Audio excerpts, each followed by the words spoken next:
Assalamualaikum warahmatullahi wabarakatuh.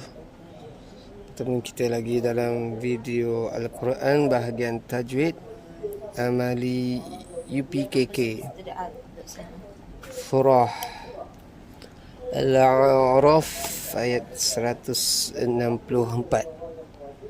Jadi daripada ayat 105 sehingga 107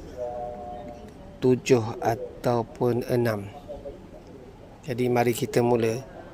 A'udzubillahi minasyaitonirrajim. Bismillahirrahmanirrahim.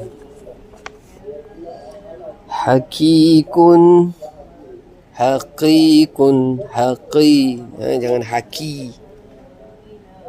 Kalau ki huruf kaf, so qi. So ini mad asli. Ya tidak ada tanda sukun, sebelumnya huruf qaf yang berbaris kasrah, baris bawah. Haqiqun ala qun 69. Terus saja ingat izhar halqi.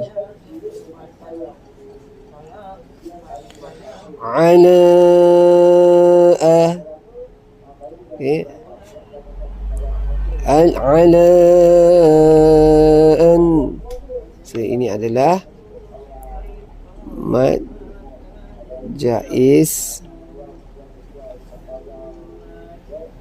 Mad jaiz mufasil.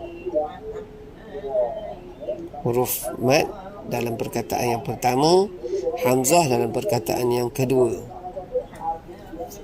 So 4 ataupun 5 harakat. Allah. Okey. Terus lompat pada lam. Nun tidak perlu disebut.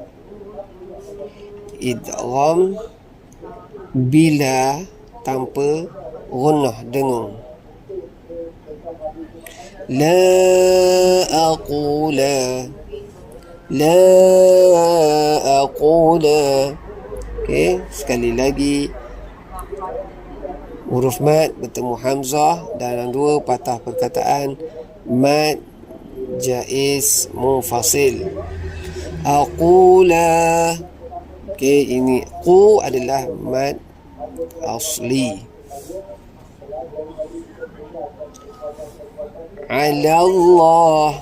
Okey, ala Allah tidak dibaca panjang, tidak jadi mad asli di sini.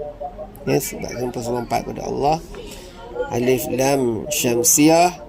Dah dalam perkataan Allah